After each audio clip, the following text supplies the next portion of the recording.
안녕하세요. 시와님과 함께하는 성경 공부 여신 것을 환영합니다.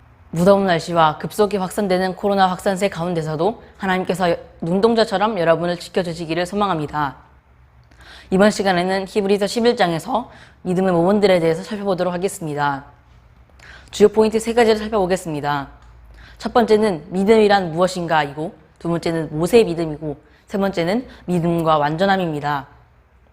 히브리서 11장은 11장부터 13장 사이에 결론부에 있는 내용의 첫 번째 내용입니다.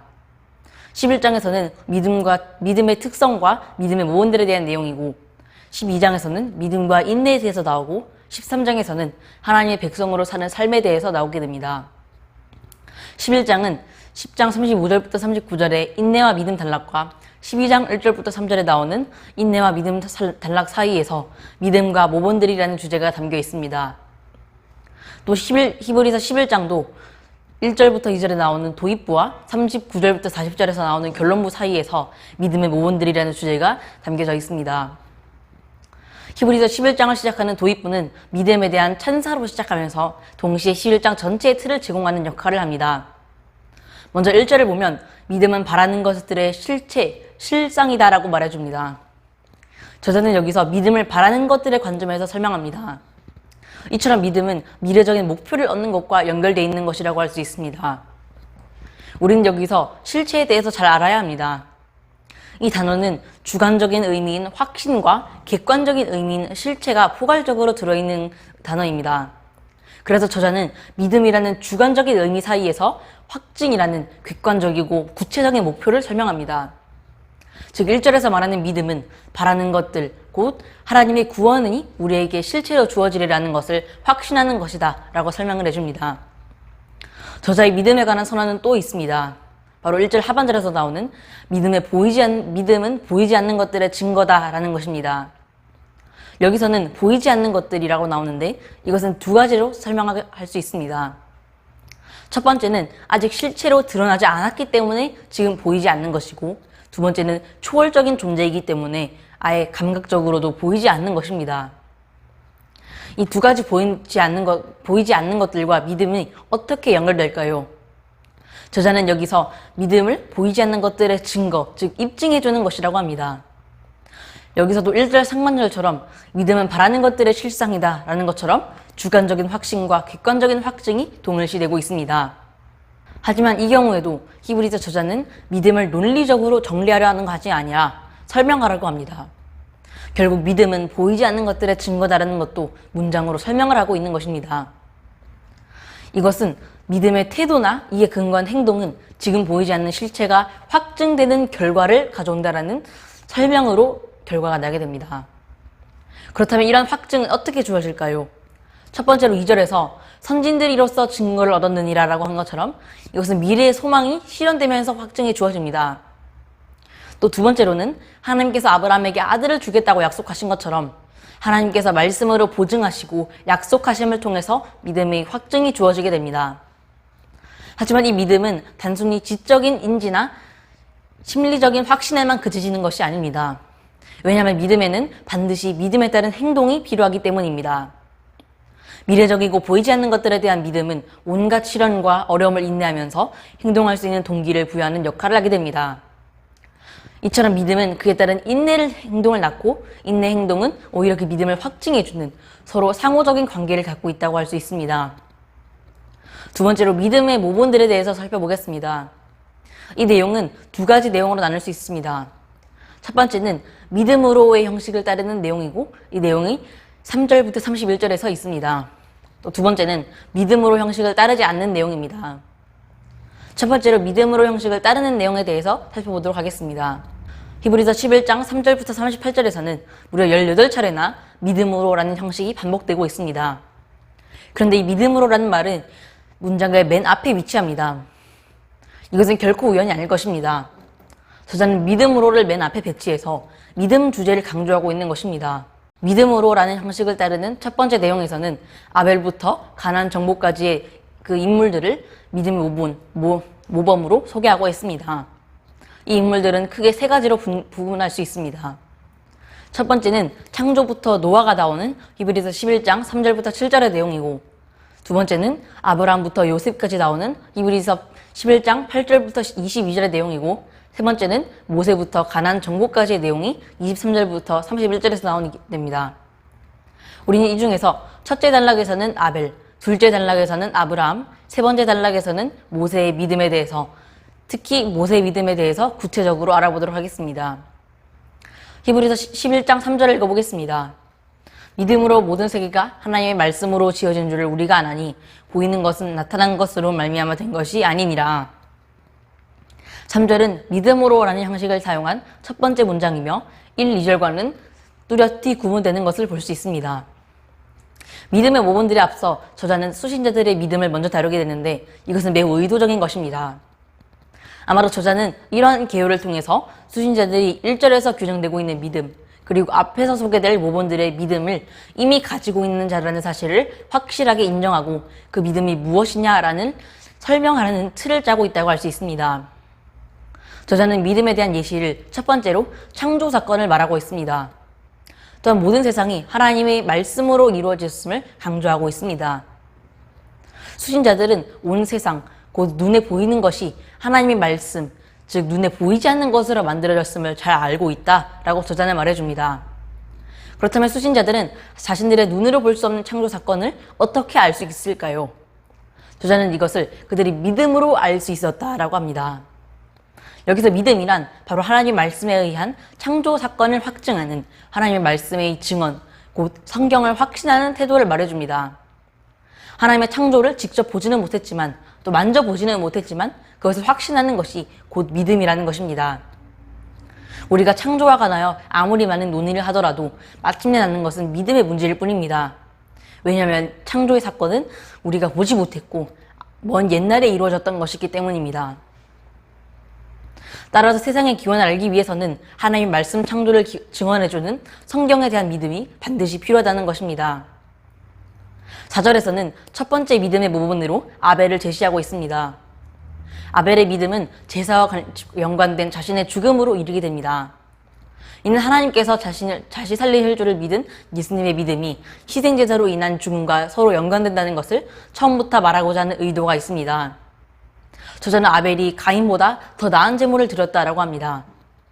그런데 창세기에서는 하나님께서 왜 아벨의 제물을 받았지만 가인의 제물을 받지 않았는지에 대해서는 그 이유가 나오지 않습니다. 하지만 히브리서 저자는 그 이유를 믿음의 유무의 문제였다라고 말해줍니다. 믿음으로 제물을 드렸던 아벨은 하나님으로부터 의롭다라고 인정을 받았습니다. 여기서 믿음과 의가 연관되는 것 역시 창세기에서도 드러나지 않았는데, 이것은 아마도 10장 38절에서 인용된 오직 의인은 믿음으로 말미암아 살리라 라는 말씀에 하박국 2장 4절의 말씀일 것입니다. 두 번째로 아브라함부터 요셉의 내용에서 아브라함을 중심적으로 살펴보겠습니다. 이 단락은 세 개의 내용으로 나눌 수 있습니다. 첫 번째로는 8절부터 12절에서 나오는 땅과 자손의 약속에 대한 믿음 사건들이고, 두 번째는 13절부터 16절에서 나오는 본향을 찾아 나그네가 된 족장들이고, 세 번째는 이삭을 드린 아브라함과 자손들의 믿음에 대해서 나옵니다. 이 단락은 하나님의 약속에 비추어서 이 믿음을 설명하고 있습니다.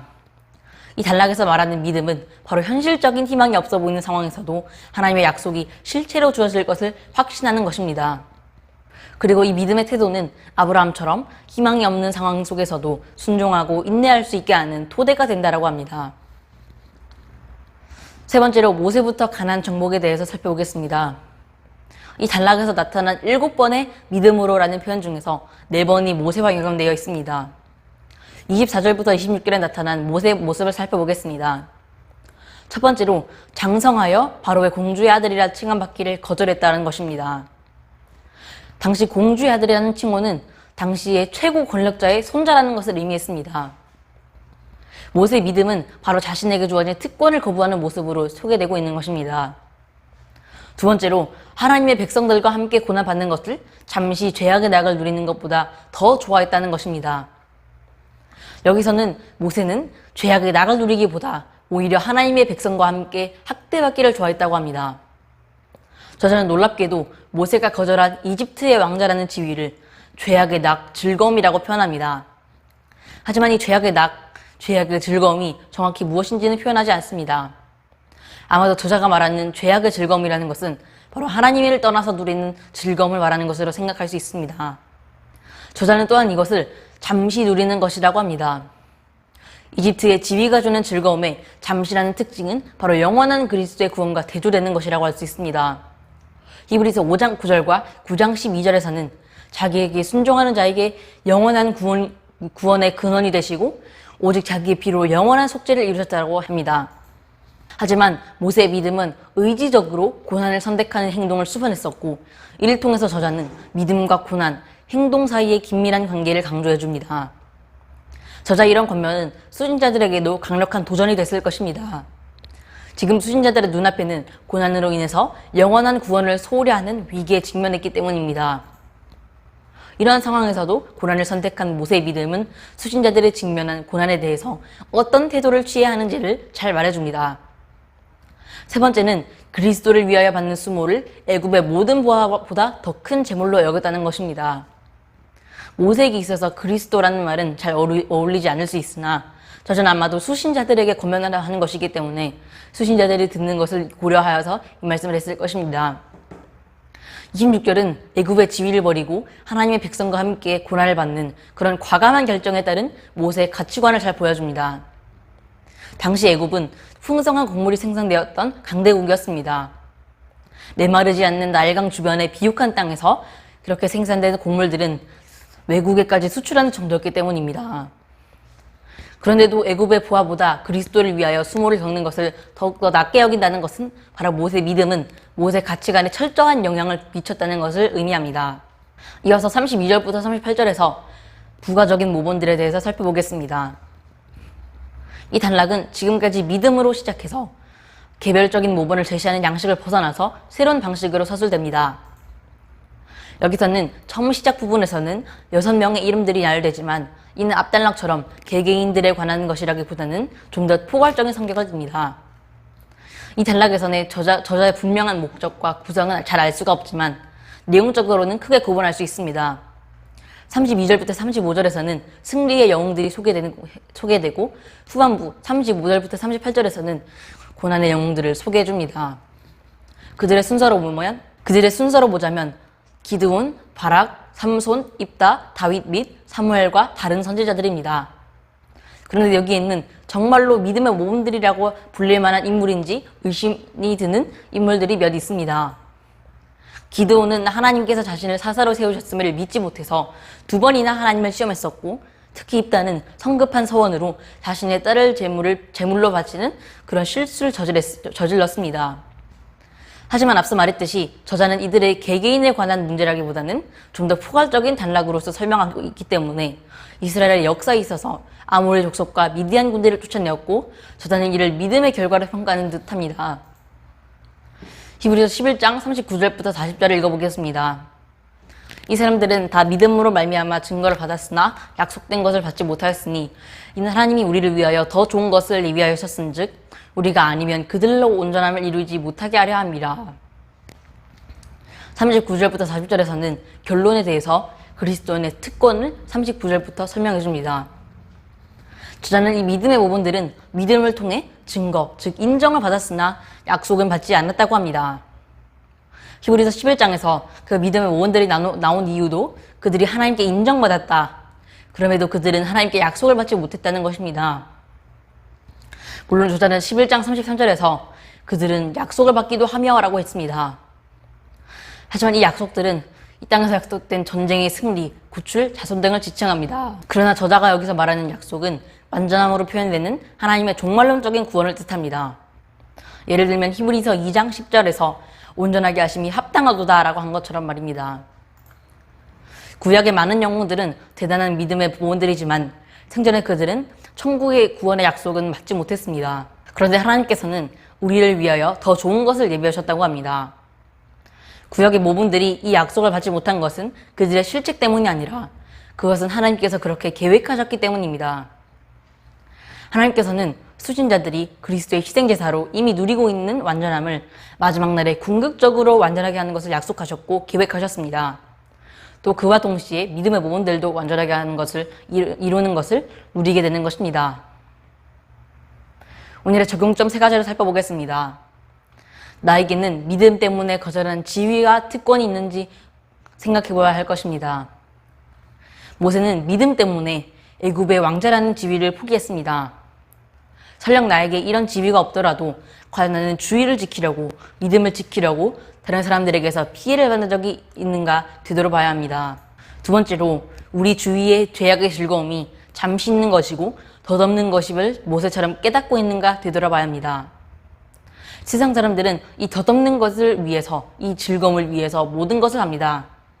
하지만 우리는 이 모든 것이 덧없는 것이고 잠시 있는 것을 기억하면서 먼저 하나님의 나라와 의를 구하고 모든 것을 하나님의 영광을 위해 해야 할 것입니다.